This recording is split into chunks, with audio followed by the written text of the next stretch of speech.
पोषण को दुई भाग व्यक्त कराई। खाद्य अभ्यास अर्थात विभिन्न प्रकार प्राणी विभिन्न खाद्य ग्रहण करते से प्राणी विभिन्न जो खाद्य ग्रहण करते से तांकर खाद्य अभ्यास अनुसार पोषण को दुई भाग व्यक्त कराई। प्रथमतः स्वभोजी पोषण, द्वितीयतः परभोजी पोषण। स्वभोजी कहता मैंने ऑटोट्रॉपिक न्यूट्रिशन, परभोजी पोषण हेटेरोट्रॉपिक न्यूट्रिशन। स्वभोजी पोषण जो स्व अर्थ निजे जो जीव माने निज खाद्य निजे प्रस्तुत करें से स्वभोजी पोषण कहते। उदाहरण है सबुज उद्भिद, नीलहरी शैवाल आदि स्वभोजी अटंती। यही जीव माने सूर्य आसुवा आलोक को व्यवहार करी एमानक थिबा सबुज कणिका उपस्थित उद्भिदर कौन अच्छे सबुज कणिका अच्छे से सबुज कणिका मध्यम खाद्य प्रस्तुत करती।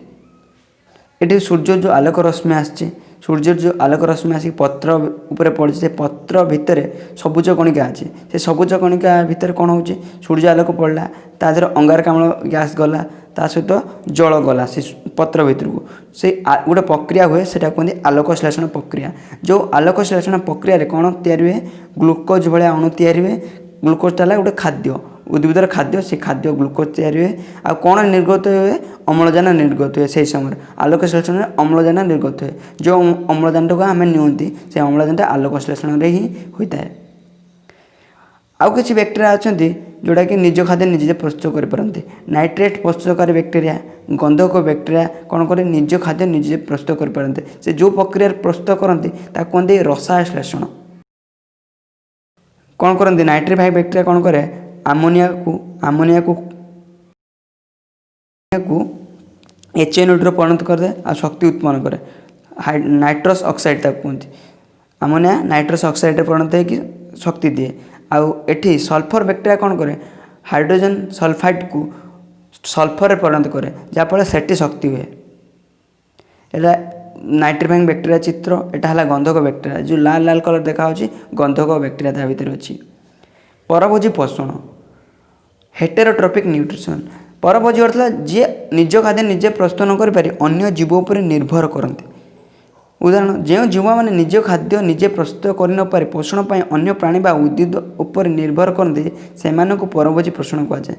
मलांग निरुमुली राफ्लेसिया कबक ये सब कौन परभोजी पोषण।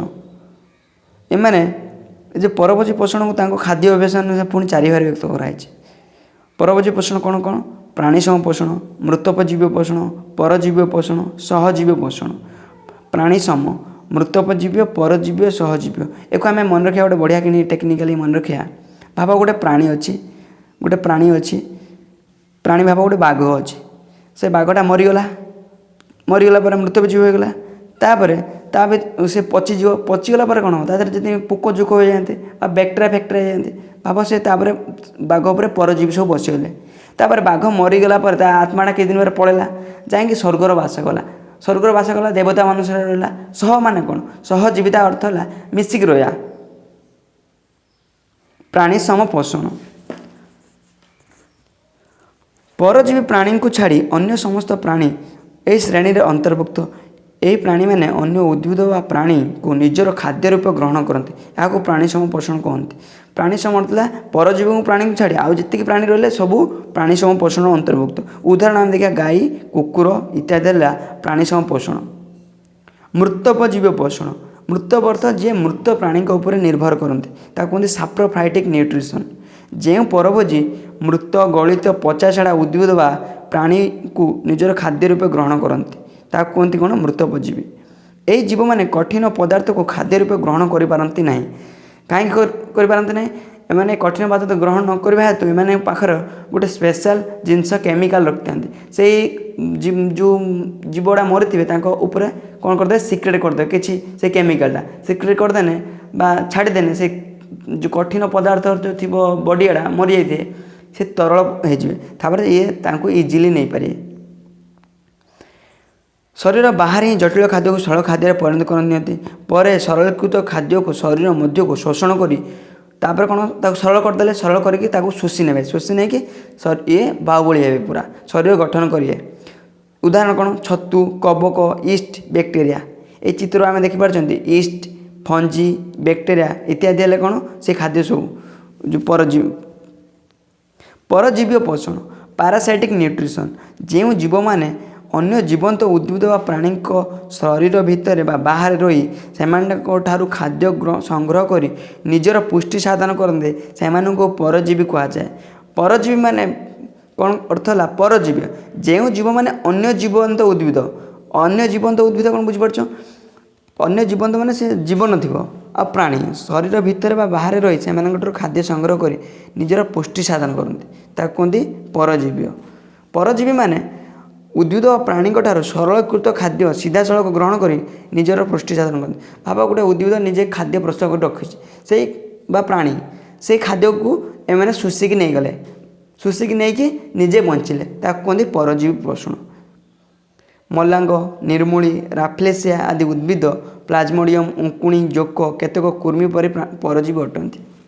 କେତେକ ଭୋଜଦାତାର ଶରୀର ଭିତରେ ଅନ୍ତଃପରଜୀବୀ ଭାବେ ଉଦାହରଣ ପ୍ଲାଜମୋଡ଼ିୟମ ଓ କେତେକ ଶରୀର ବାହାରେ ବାହ୍ୟ ପରଜୀବୀ ଭାବେ ଉଙ୍କୁଣି ରହିଥାନ୍ତି। ଆମେ ପ୍ରଥମେ ଦେଖିଲେ ମଲାଙ୍ଗ, ନିର୍ମୂଳୀ, ରାଫ୍ଲେସିଆ ଆଦି ଉଦ୍ଭିଦ, ଏ ଆମେ ଚିତ୍ର ଦେଖିପାରୁଛନ୍ତି ରାଫ୍ଲେସିଆ, ନିର୍ମୂଳୀ, ଜିଆ, ଜୋକ, ପ୍ଲାଜମୋଡ଼ିୟମ ଏସବୁ କ'ଣ ଅଛନ୍ତି? ପରଜୀବୀ ଅଛନ୍ତି। ଏମାନେ ଅନ୍ୟ ଜୀବ ଉପରେ ବଢ଼ିକି ନିଜ ଖାଦ୍ୟକୁ ଶୋଷିକି ନେଇକି ଅନ୍ୟ ଜୀବର ଖାଦ୍ୟକୁ ଶୋଷି ନିଅନ୍ତି। ସହଜୀବୀ ପୋଷଣ, ସିମ୍ବାୟୋଟିକ୍ ନ୍ୟୁଟ୍ରିସନ୍।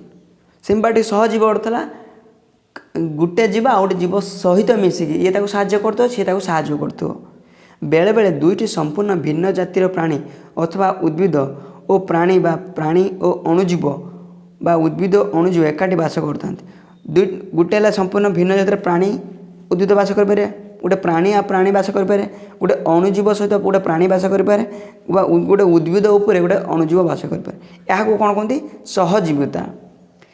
ଏଥିରେ କେହି କ୍ଷତି କରନ୍ତି ନାହିଁ ବରଂ ସେମାନଙ୍କ ଭିତରେ ପୋଷଣର ଆଦାନ ପ୍ରଦାନ ହୋଇଥାଏ। ଉଦାହରଣ ଆମେ ଗୋଟେ ନେବା, ଆମ ଅନ୍ତଃନଳୀରେ ସହଜୀବ ଭାବରେ ରହୁଥିବା ଇଶ୍ଚେରିଆ କୋଲାଇ ଯେଉଁ ଆମେ ଚିତ୍ର ଦେଖିପାରୁଛନ୍ତି ଇଶ୍ଚେରିଆ କୋଲି ଅଛି। ଇଶ୍ଚେରିଆ କୋଲି ଆମର ଯେଉଁ କ୍ଷୁଦ୍ରାନ୍ତରେ ଅଛି, ସେ କ୍ଷୁଦ୍ରାନ୍ତରେ କ'ଣ କରେ? ଇଏ ଭିଟାମିନ୍ B12 ତିଆରି କରେ। ସେ ଭିଟାମିନ୍ B12 ଯେଉଁ ଆମର କ'ଣ ଭିଟାମିନ୍ଟା ମିଳିଲା, ଭିଟାମିନ୍ ମିଳିଲେ କ'ଣ ଶରୀର ବିକାଶରେ ସହଯୋଗ କରେ। କିଏ? ଇ କୋଲି ଭିଟାମିନ୍ B12 ସହଯୋଗ କରେ। ଇଶ୍ଚେରିଆ କୋଲି ନାମକ ବ୍ୟାକ୍ଟେରିଆ ନିଜ ଶରୀରରେ ଭିଟାମିନ୍ B12 ପ୍ରସ୍ତୁତ କରି ଆମକୁ ଯୋଗାଇଥାଏ। ତା ପରିବର୍ତ୍ତେ ଆମେ ଅନ୍ତଃନଳୀର ସରଳୀକୃତ ଖାଦ୍ୟ ଗ୍ରହଣ କରି ନିଜର ପ୍ରତିପାଳନ କରିଥାଏ। ଆମେ ତାକୁ ଦିଅନ୍ତି ସରଳୀକୃତ ଖାଦ୍ୟ, ସେ ଆମକୁ ଭିଟାମିନ୍ B12 ଦିଏ। ଯବକ୍ଷାରଜାନ ବିବର୍ଦ୍ଧନରେ ସହଜୀବୀ ଓ ବ୍ୟାକ୍ଟେରିଆ ଅବଦାନ ମଧ୍ୟ ଅଛି। ଯବକ୍ଷାରଜାନ ଆମେ ଜାଣିଛନ୍ତି ଯେଉଁ ମୁଗ ଗଛ ଆଉ ମଟର ଗଛ ଏ ଚେରର କ'ଣ ଥାଏ? ନାଇଟ୍ରିଫାଇଂ ବ୍ୟାକ୍ଟେରିଆ ଗୋଟେ ଥାଏ, ସହଜୀବିତା ଯବକ୍ଷାରଜାନ ବିବର୍ଦ୍ଧନ ଗୋଟେ ବ୍ୟାକ୍ଟେରିଆ ଥାଏ। ସେ କ'ଣ କରେ? ବାୟୁମଣ୍ଡଳ ଯବକ୍ଷାରଜାନ ଟାଣି ଆଣିକି ତାପରେ ଏଠି ଯେଉଁ କ'ଣ କରିବ? ଏଠି ବ୍ୟାକ୍ଟେରିଆକୁ ସହଯୋଗ କରିବ। ବ୍ୟାକ୍ଟେରିଆ ତାକୁ ସହଯୋଗ କରି ସେ ଉଦ୍ଭିଦକୁ ନାଇଟ୍ରୋଜେନ୍ ତିଆରି କରେ। ନାଇଟ୍ରୋଜେନ୍ ତିଆରି ହେଲେ କ'ଣ? ଉଦ୍ଭିଦ ବଢ଼ିବ, ତା ସହିତ ମାଟିର ଉର୍ବରତା ବଢ଼ାଇବ।